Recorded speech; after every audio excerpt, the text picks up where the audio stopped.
Nag-cut pala tayo ng pork ham leg. So ang gagawin muna natin dyan is mag-debone tayo ng pork ham leg or tinatawag na pigi.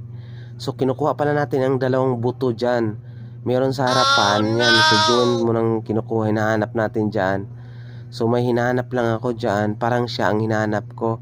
Char. So yun, kinukuha muna natin. Medyo mahirap yan sa part na yan kasi iniikot muna natin yung buto. So ang ginagawa natin kasi dyan is pangbenta kasi ang laman na yan. Kaya minidyuhan lang muna natin yung kung paano magkuha ng or mag-debone ng pork ham leg. So dalawang buto pala yan dyan ginagawa muna natin. Una sa taas, pangalawa naman is pinakailalim. So nakuha natin yung pinakataas. So pangalawa naman is ang ilalim. So ganito lang style natin. Meron pang ibang style na kung paano siya kukunin, pero yan yung ginawa natin para mas mabilis talaga ang pagkuha ng mga buto. So yun, ginagamitan natin ng konting technique na para sa kanya. Char.